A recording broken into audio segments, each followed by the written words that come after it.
Hello everyone, welcome back to my channel మా హెపీ vlogs. ఇదైతే నా 10th క్లాస్ మేట్ మ్యారేజ్కి వెళ్ళాం. అయితే మేము చాలా గ్యాప్ వస్తుంది మధ్యకాలంలో కలవడానికి. గెట్ టుగెదర్ ప్లాన్ చేసుకున్న సక్సెస్ అవ్వడం కదని చెప్పేసి ఫ్రెండ్ మ్యారేజ్కి అయితే కంపల్సరీ వెళ్ళాలని చెప్పేసి ఫిక్స్ అయ్యాము గర్ల్స్ అంతా. కానీ బాయ్స్ అయితే ఎవరు రాలేదు. ఓకే, బాయ్స్తో ఏముంది కానీ గర్ల్స్ అయితే మేము అనుకున్నంత మట్టికి వెళ్ళాము. ఇంకా చాలా బ్యాచ్ ఉన్నారు, మాకు ఎంత నెంబర్ కూడా గుర్తులేదు, చాలామంది ఉండేవాళ్ళం. అయితే అలా ఫన్ చేస్తే ఫస్ట్ పెళ్ళికొడుకుని కలిసి తర్వాత లంచ్ భోజనం చేసి కొంచెం ఫ్రెండ్స్తో కూర్చొని సరదాగా మాట్లాడుకున్న తర్వాత వెళ్ళిపోయాము.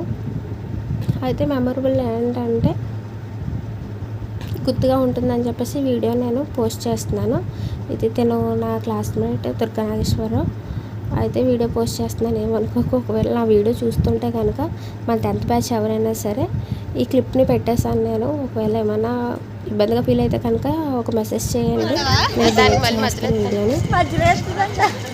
అదే మాకైతే చాలా మెమరబుల్గా ఆ రోజు సాగుతుంది. నైట్ 11 అయిపోయినట్టు నేను ఇంటికి వెళ్ళేటప్పటికి ఏంటంటే తను నా పక్కన ఉంది కదా, తను సీత, నా ఫ్రెండ్, నా చైల్డ్హుడ్ ఫ్రెండ్ అనమాట. చిన్నప్పుడు 8th కలిసాం, అంతే. 8th నుంచి విడిపోయాం మేము. తర్వాత ఇప్పుడు తన మ్యారేజ్కి కలవడం జరిగింది. అది ఆ రోజు ఫంక్షన్ అయితే బాగా జరిగింది. తర్వాత ఫ్రెండ్స్ అందరితో మాట్లాడుకొని తర్వాత ఒక పిక్ తీసుకుని వచ్చేసిన తర్వాత లాస్ట్లో ఫ్రెండ్స్ యాడ్ అయ్యారు బాయ్స్. వాళ్ళతో కొంతసేపు మాట్లాడేసి 10:30 ఆ టైం కల్లా బయలుదేరిపోయాం. ఇంటికైతే సేఫ్గానే చేరిపోయాం. ఓకే, మా ఛానల్ అయితే నచ్చుంటే ప్లీజ్ లైక్ చేసి షేర్ చేయండి. అలాగే మా హెపీ వ్లాగ్స్ అనే ఛానల్ని సబ్స్క్రైబ్